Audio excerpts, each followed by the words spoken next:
Revision revision अभी तो नहीं चली।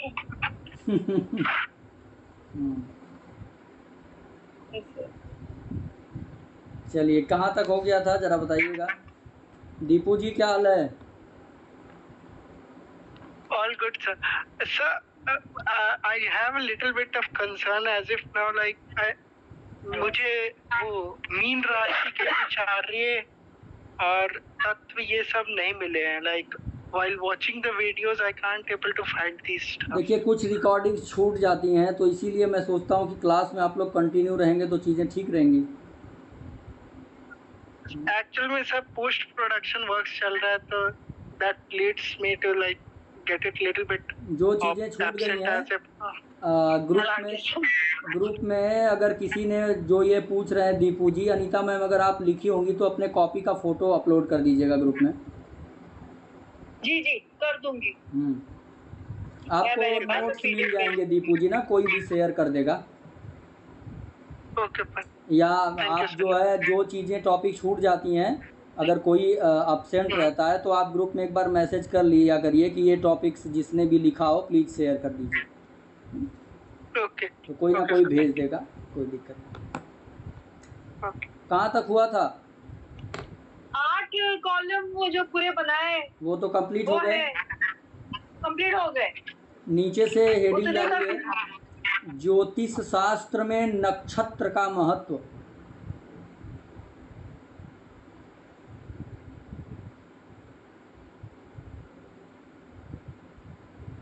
हेलो।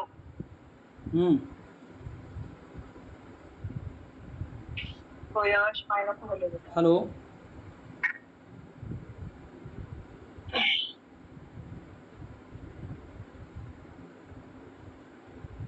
ज्योतिष शास्त्र में नक्षत्र का महत्व, नीचे से लिखिए।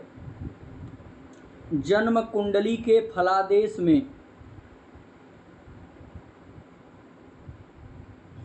जन्म कुंडली के फलादेश में जिस प्रकार राशि ग्रह भाव राशि ग्रह भाव का शत्रु मित्र शुभ और अशुभ, शत्रु मित्र शुभ और अशुभ प्रभाव जीवन पर असर डालता है, उसी प्रकार नक्षत्रों का भी अशुभ प्रभाव या अशुभ प्रभाव देखने को मिलता है। अब आप यहाँ थोड़ा सा कॉन्सेप्ट क्लियर करिएगा। जैसे प्रत्येक ग्रहों की कोई ना कोई राशियाँ हैं, उसी प्रकार हर एक ग्रह के कोई ना कोई नक्षत्र हैं। समझ में आ रही बात? जैसे मंगल की राशि मेष और वृश्चिक है, शुक्र की वृषभ और तुला, बुध की कन्या और मिथुन, गुरु की धनु और मीन, सूर्य चंद्रमा की कर्क और सिंह, शनि की कुंभ और मकर। इस प्रकार से ग्रहों के नक्षत्र भी निर्धारित हैं। यहाँ बिना किसी संदेह के समझिएगा, जैसे 1 नंबर की राशि मेष है, 2 नंबर की वृषभ, 3 नंबर की मिथुन। जिस प्रकार से राशियों में नंबर परिवर्तित नहीं हो सकता, यानी कभी भी 3 नंबर की राशि सिंह नहीं हो सकती है। किसी को कोई डाउट? उसी प्रकार नक्षत्रों का भी जो क्रम लिखाया जाएगा वह क्रम बिल्कुल स्पष्ट रहेगा। जो क्रम जिस नक्षत्र का है उसी नंबर पे वो नक्षत्र आएगा। तो नीचे से हेडिंग डालिए, 2 कॉलम बनाइए, एक तो नंबर लिखिए और नक्षत्र का नाम, नंबर और नक्षत्र का नाम, या पहले में क्रम संख्या, दूसरे में नक्षत्र का नाम, ऐसे समझिएगा। एक कॉलम यहाँ बना लिया, इसमें आपने ऊपर लिख लिया क्रम संख्या, और एक कॉलम दूसरा बनेगा, इसमें लिखेंगे नक्षत्र के नाम।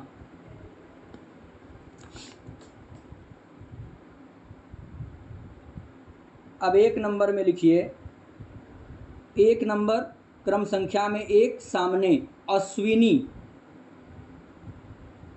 अश्विनी। दूसरा भरणी, अश्विनी भरणी। तीसरा कृतिका, कृतिका। चौथा रोहिणी, चौथा रोहिणी। पांचवा मृगशिरा, पांचवा मृगशिरा। छठवां आद्रा, आद्रा। पुनर्वसु, सातवां पुनर्वसु। आठवां पुष्य, आठवां पुष्य। नवां अश्लेषा, नवां अश्लेषा। दसवां मघा। 11वां पूर्वा फाल्गुनी, पूर्वा फाल्गुनी। 12वां उत्तरा फाल्गुनी। 13वां हस्त, हस्त। 14 चित्रा। 15 स्वाति। 16 विशाखा। 17 अनुराधा। गुरुजी 16 नंबर पे क्या था? विशाखा। विशाखा, ओके। 17 पे अनुराधा। 18 नंबर ज्येष्ठा। 19 नंबर मूल या मूला। 20 नंबर पूर्वा खाड़ा। पूर्वा लिख करके जो प के अंदर ऐसे क्रॉस करके स बनाते हैं वो पूर्वाषाढ़ा। हाँ, पूर्वाषाढ़ा। फिर 21 नंबर उत्तराषाढ़ा। 22 नंबर श्रवण। 23 नंबर धनिष्ठा। 24 शतभिखा या शतभिषा। 25 नंबर पूर्वा भाद्रपद, पूर्वा भाद्रपद। 26 नंबर उत्तरा भाद्रपद। 27 नंबर रेवती।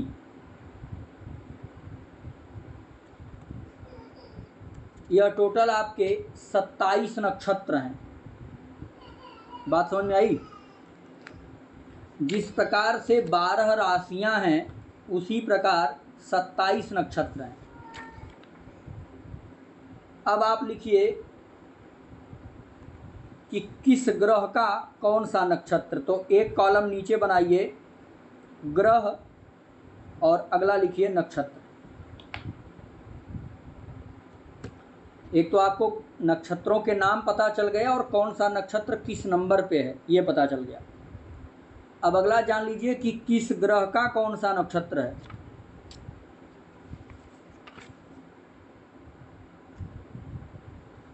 ग्रह में सबसे पहले लिखिए सूर्य।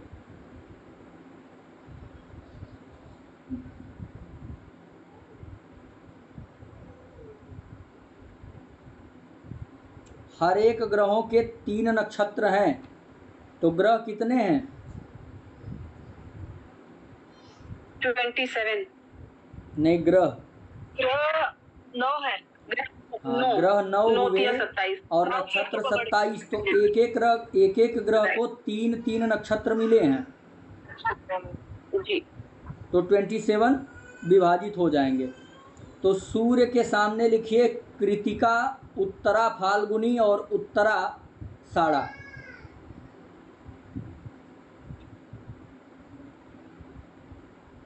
कृतिका, सूर्य के सामने हाँ सूर्य का ये 3 नक्षत्र हो रहा है, कृतिका, उत्तरा फाल्गुनी और उत्तरा साड़ा।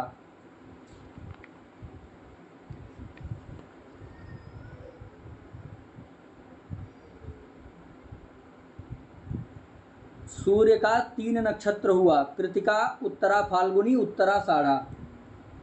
चंद्रमा का लिखिए रोहिणी, हस्त और श्रवण। रोहिणी, हस्त और श्रवण।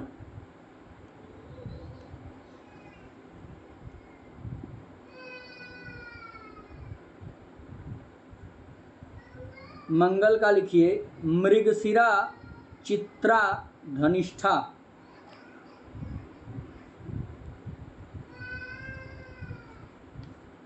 मृगशिरा, चित्रा, धनिष्ठा।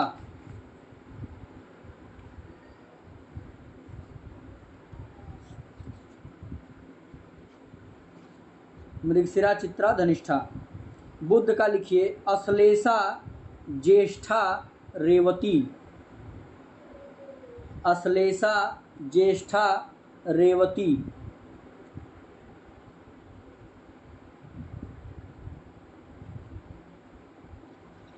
गुरु का लिखिए पुनर्वसु, विशाखा, पूर्वा, भाद्रपद। पुनर्वसु, विशाखा, पूर्वा, भाद्रपद।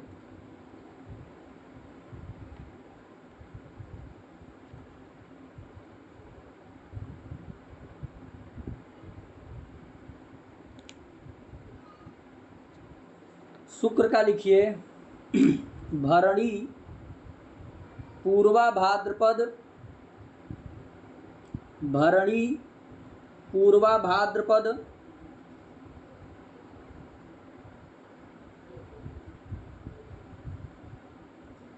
गुरुजी पूरा भाद्रपद तो गुरु के में आ चुका।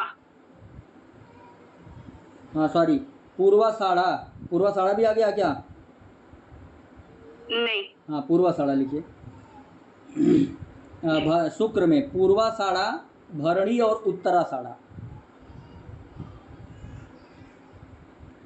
शुक्र में पूर्वा साड़ा, भरणी और उत्तरा साड़ा। शनि में लिखिए पुष्य, अनुराधा और उत्तरा भाद्रपद। पुष्य, अनुराधा और उत्तरा भाद्रपद।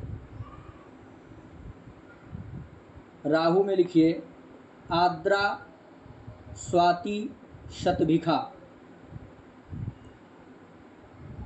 आद्रा, स्वाति, शतभिखा। अश्विनी केतु में अश्विनी, मघा और मूला या मूल। अश्विनी, मघा, मूल।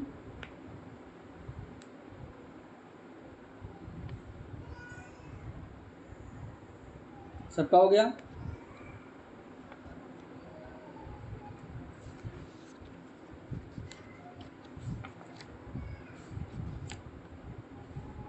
गुरुजी नक्षत्र होते क्या है? ये जैसे ग्रहों की राशियां हैं, ग्रहों के राशियों को ग्रहों का घर मानते हैं ना, उसी प्रकार से नक्षत्रों को भी ग्रहों का स्थान मानते हैं। जितना प्रभाव आपके जीवन में राशियों का है उससे कहीं ज़्यादा नक्षत्रों का है। ये 27 नक्षत्र हैं और नवग्रह हैं, 12 राशियां हैं और आपके 12 घर हैं कुंडली के। यह सब एक एक तत्व हैं जो आपके जीवन के फलादेश करते समय वेरी इम्पॉर्टेंट है।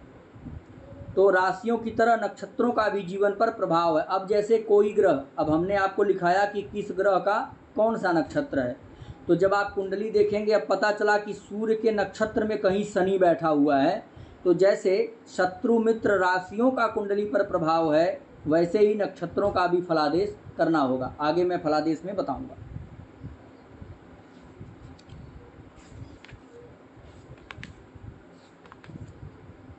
अब नीचे से लिखिएगा,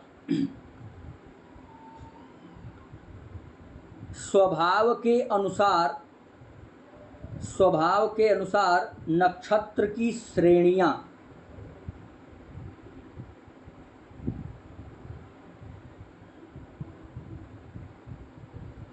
स्वभाव के अनुसार नक्षत्र की श्रेणियां।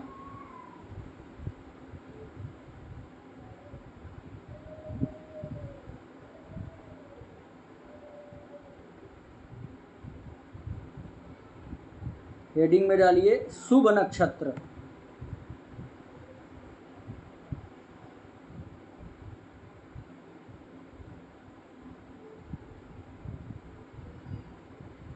शुभ नक्षत्र में लिखिए 1 number, 3 number, 4 number, 1 number, 3 number, 4 number, 5 number, 7 number, 8 number, 12 number, 13 number, 14 number, 15 number, 16 number, 17 number, 21 number, 22 number, 23 number, 24 number, 26 number और 27 नंबर। अब इन नंबरों से आप अभी जहां लिखे होंगे वहां समझ जाएंगे 13 नंबर का कौन सा होगा। 13 नंबर का नक्षत्र कौन सा? हस्त। अब दूसरा लिखिए क्रूर या निर्दयी नक्षत्र। अभी ये शुभ नक्षत्र था, अब दूसरा क्रूर या निर्दयी नक्षत्र। 2 नंबर, 9 नंबर, 2 नंबर, 2 या 9? दोनों है। 2 एंड 9 दोनों। 2 number, 9 number, 10 number, 11 number, 20 number और 25 नंबर। 2, 9, 10, 11, 20, आपकी 25। आवाज ब्रेक हो गई। 2, 9, 10, 11, 20, 25। 2, 9, 10, 11, 20 और 25। ये नक्षत्र क्रूर और निर्दयी होंगे। अब लिखिए उपद्रवी या उत्पाती। उपद्रवी या उत्पाती। अब कुंडली देखने में नक्षत्र आपको बहुत सटीक फलादेश करने में मदद करेगा। जैसे किसी जातक की कुंडली आपने पकड़ा और उसके जो लग्न का स्वामी है वह कहीं उपद्रवी नक्षत्र में बैठा है, तो ऐसा जातक सब कुछ करेगा परंतु घर में उपद्रव भी करेगा, कलह करेगा, क्लेश करेगा, तनाव पैदा करेगा ही करेगा।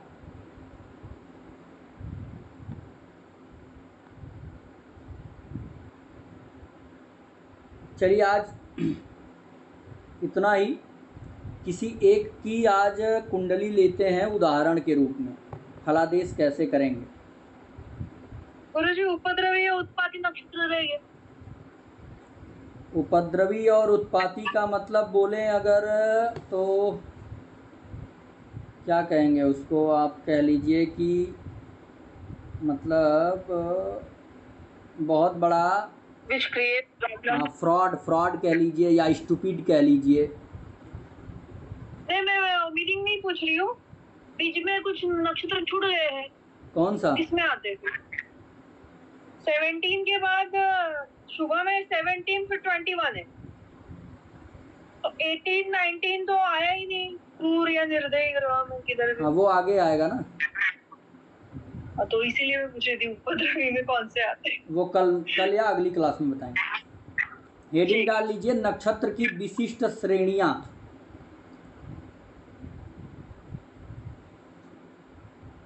नक्षत्र की विशिष्ट श्रेणियां।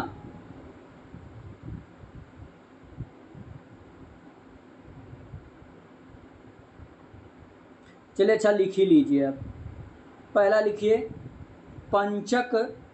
पंचक नक्षत्र। पंचक नक्षत्र का मतलब जैसे आप लोग देखते हैं ना, किसी भी शुभ कार्य को करते समय या कोई भी मुहूर्त देखा जाता है तो उसमें देखा जाता है पचखा, उसी को पंचक कहते हैं। तो कौन से ऐसे नक्षत्र हैं जो पंचक में आते हैं? ये 5 नक्षत्र होते हैं।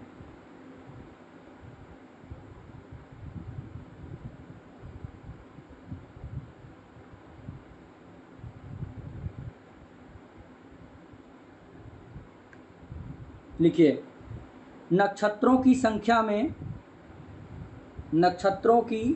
में अंतिम 5 नक्षत्र, अंतिम 5 नक्षत्र पंचक संज्ञक नक्षत्र कहलाते हैं। अंतिम 5 नक्षत्र पंचक संज्ञक नक्षत्र कहलाते हैं। 23, 24, 25, 26, 27। 23, 24, 25, 26, 27 ये 5 नक्षत्र पंचक नक्षत्र हैं। दूसरा एक बार और रिपीट कर दीजिए। लास्ट का 5 अंतिम नक्षत्र पाँच जो आपने लिखा है वही मूल पंचक अच्छा। नक्षत्र हैं।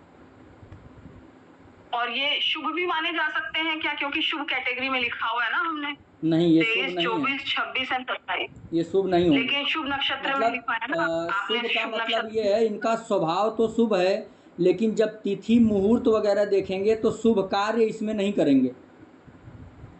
अच्छा, ठीक ना? मतलब इनका नेचर शुभ है हाँ, लेकिन शुभ कार्य इसमें नहीं परंतु करेंगे। इनमें कोई कार्य करना शुभ नहीं है।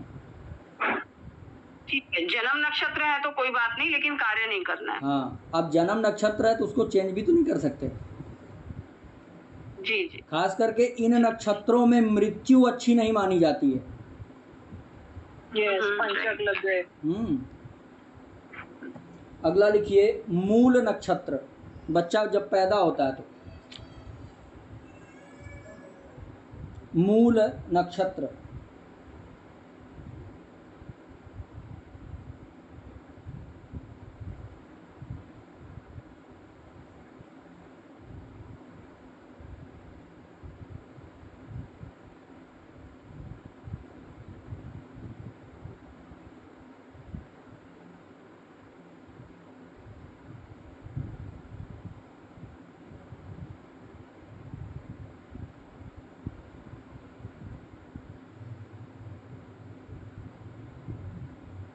लिखिए 9 number, 10 number, 18 number, 9 number, 10 number, 18 number, 19 number और 27 नंबर।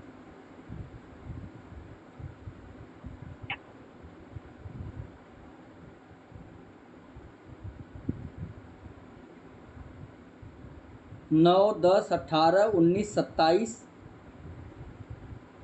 और 1।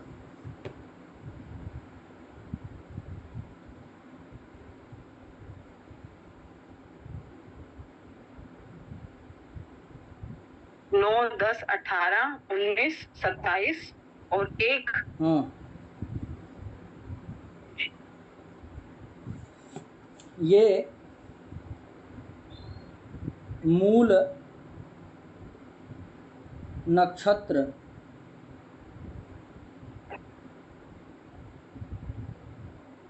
कहलाते हैं।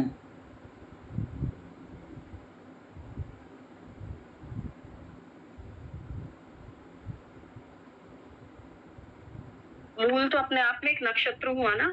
19 नंबर पे है मूल। हाँ, मतलब ये मूल संज्ञक है। गणमूल बोलते हैं। मूल संज्ञक का मतलब ना कि गणमूल जो मूल नक्षत्र है वो अलग टॉपिक हो गया। ये जो मूल संज्ञक जी। यानी इन 6 नक्षत्रों में पैदा व्यक्ति है तो उसको मूल शांति करानी होगी। अच्छा, गणमूल जिसे बोलते हैं। गंडमूल, यस। ओके। ये 6 नक्षत्र हैं। अगर इस नक्षत्र में किसी का जन्म है तो आपको सलाह देना होगा कि मूल शांति आप अवश्य कराएं। जी।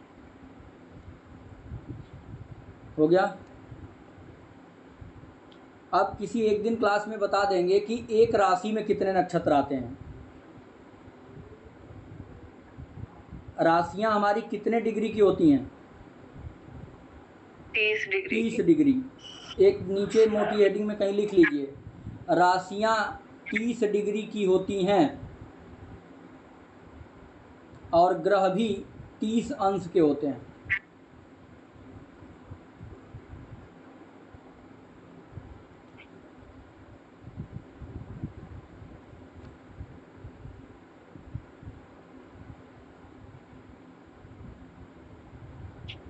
ठीक है, चलिए कोई अपना एक लोग डिटेल दे दीजिए।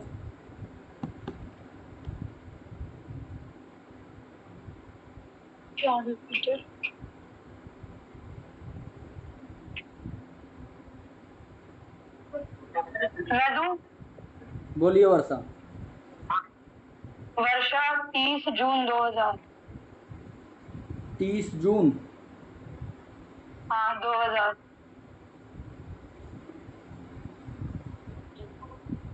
टाइम बताइए, सभी लोग खोलिए इनकी कुंडली। 30 सुबह जून 7:30 बजे। 30 जून 2000 30 जून सुबह 7:30 बजे। सुबह 7:30 बजे। जयपुर राजस्थान। Birth place? जयपुर राजस्थान। चलिए सभी लोग इनकी कुंडली खोलिए। 30 जून 2000 7:30 AM, जयपुर राजस्थान।